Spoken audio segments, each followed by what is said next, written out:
So today is Friday, which means in 2 days I'm having probably the biggest shoot of my life yet in terms of like gear rental. So here's what's gonna happen, or at least what should happen. On Sunday I'm shooting a commercial for a company called Mobile Fox. So they are basically like a phone case company. So they have a bunch of great designs, they develop their own cases which are like drop resistant for up to like 5 meters. So just all around a really great company. So I'm doing a super slow motion shoot for them, which means we are bringing out the Phantom Miro. So for those of you who don't know, the Phantom Miro is a $50,000 camera which shoots up to 1500 frames per second in 1080p 12-bit RAW. Just fun fact, where I live in Hungary, there's only one Phantom Miro in the whole country that you can publicly rent, so it must come with a technician and everything, so yeah, it's kind of a big deal. But with those high frame rates comes great responsibility, which I mean lighting. So I'm renting two ARRI T2 2000 watt lights,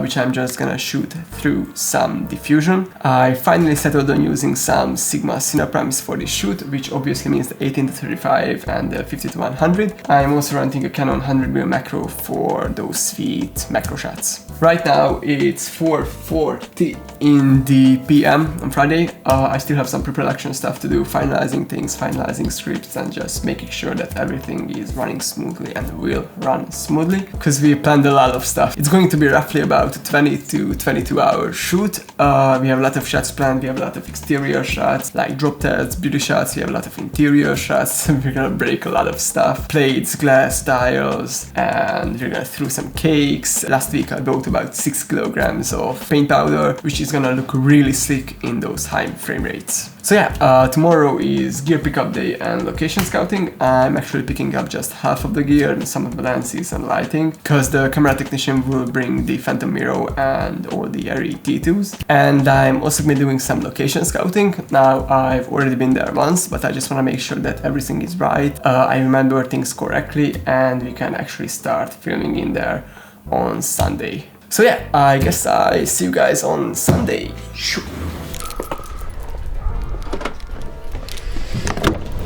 Okay, so it's currently 9:11 in the morning. I'm now driving up to the location where we're gonna film this whole commercial. And this morning I had a realization that about the whole schedule and the script and everything, that it's gonna be really tight. So I probably won't have much time filming this vlog and all the stuff that I planned. So yeah, sorry if this video ends in like 2 or 3 minutes.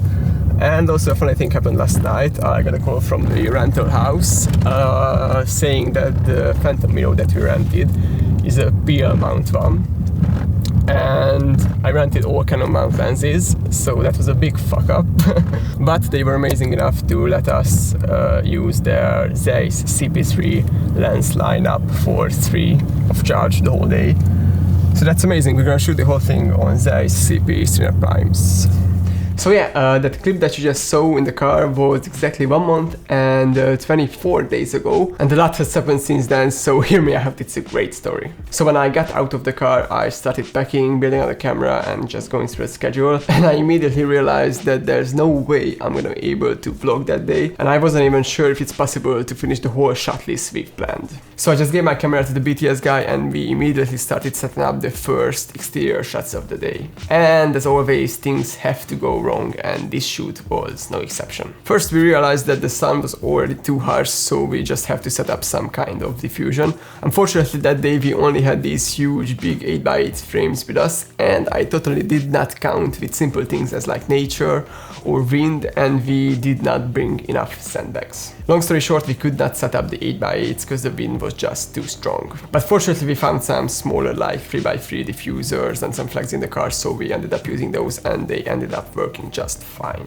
At this point we were officially 1 hour late according to schedule, but we managed to finish the first exterior shots and they turned out great. After that we went on to the second scene of the day, which was also an exterior shot. Here we wanted to throw a phone into some sand and just watch the small sand pebbles explode when the phone impacts, and those scenes turned out great as well. I started getting my faith back and thinking that we can actually finish on schedule. Here we filled up the first 60 gig card and we just had to do a card dump. Now, one thing to know about the Phantom Miro that it uses the Cineflash drives, which are basically just old SSDs. Now, they have a file system of eXtFS, which is basically basically just like a Linux-based file system, and you need a proprietary software to even open them on a Windows laptop or on a MacBook. Now on that day, the technician guy had a MacBook Pro with him with all the correct software and everything, but still we get a taste of how these older drives can be really picky about which file systems they work great with. Basically, it just kept freezing and freezing, so we ended up using my Windows-based laptop. We obviously had to download the software and install it, but after that it started working and we were finally able to back up the CineFlash drive. If you're counting, that was the second wasted hour on that day. But after these, things started to go great again.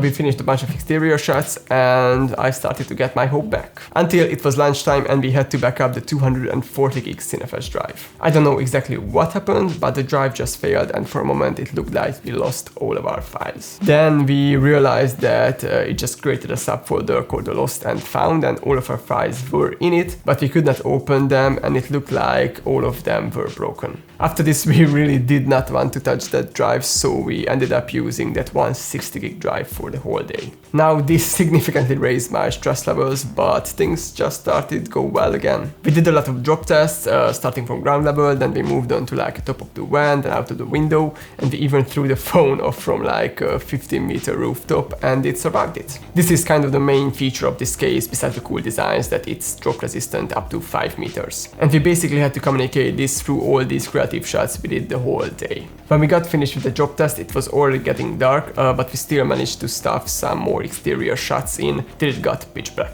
Then we started experimenting with some fire and gasoline, but it was just really, it wasn't working out because it was just too dark for the camera. After like 5, I stopped counting, but it was probably the worst news that day, that all of our batteries I put on the charger earlier that day was just not charging at all. So we were left with only one battery the whole night and we still had a bunch more important scenes left. I knew that we could only do 1 or maybe 2 scenes with that one battery, so we started with the most important one, which was the cake scene. I was a little worried about this scene, because if we miss with just 1 cake, there's no second try. But we ended up not missing a single one, thanks to my friend Jumbo, who has a real talent in throwing things. So after we finished cleaning up all the mess we've made with the cakes, it was already around 2 AM and we had a battery life of like 30 to 40% left. So we decided to at least try to film something else till the battery runs out. At that point, everyone was just unusably tired. The whole thing is a little bit blurry, but we still managed to secure one more shot till we run out of power.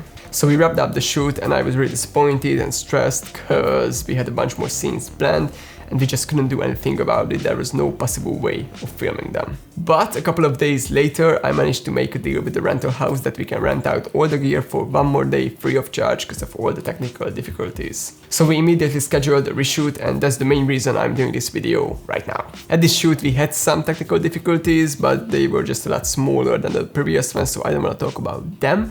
But what I want to talk about is the whole experience, the gear, and some of the shots we pulled off that day. So first of all, the gear. We were shooting on the Phantom Miro again with a full set of Zeiss CP3s. I was mainly using the 25, the 50 and the 80, and sometimes the 18 and also the 135, and I really wanted to get back from the action. For these high frame rates we needed a lot of light and also lights that are flicker free. So I ended up renting 2 Area M8s with their high speed ballast, and I was also using some 3x3 diffusers, learning from my mistake for the previous shoot because the 6x6 and the 8x8s are just way too big. And I was also using some flex to have a little bit more control over the lights. Another thing I learned from the previous shoot is to just sandbag everything, no matter if it's like an inside or an outside scene, just sandbag every single light stand.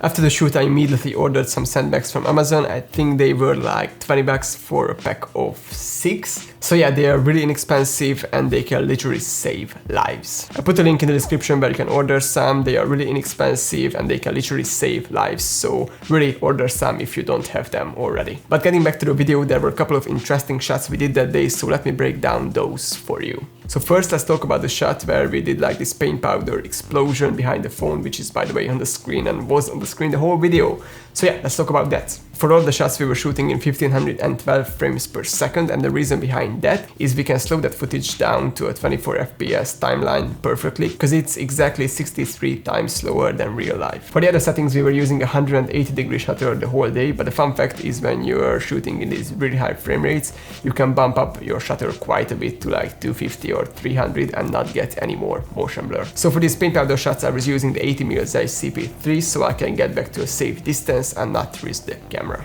For the actual scene, we had a set built out with some pellets on top of each other. I think we had a total of like 6 or 7, and we had some soil on top of that, and we just had a black backdrop behind those. We stuck the phone with the soil, we put a bunch of paint powder behind it, and we actually had a compressor tube run into the paint powder, and that's it. It's a pretty simple setup, but it ended up looking really sweet. For the other scenes, we were just using some colorful backdrops. We lit all the scenes with the 2 area mates running through some 3x3 half diffusers. And for some of the scenes, we were using some flex to reuse the spill on the background. So yeah, that was my experience using a $50,000 slow motion camera for the first time, or maybe like the first 2 times. But anyway, the main thing I learned from this shoot is to just don't be afraid of the price tag of the gear you're using. Don't stress it too much, because it can really paralyze you. I know it's a really hard mental block to come over, but next time when you're renting really expensive gear, just use it like it was your camera and don't think about the price tag at all. Now obviously don't drop it and try to protect it as much as possible, but don't be afraid of using it, because if you do, you'll miss out on a lot. And yeah, I think that's it for today. Make sure to rate this video with a like or a dislike, or if you have a more complex opinion, make sure to drop a comment down below. I answer every single one of them. And yeah, I see you guys next time.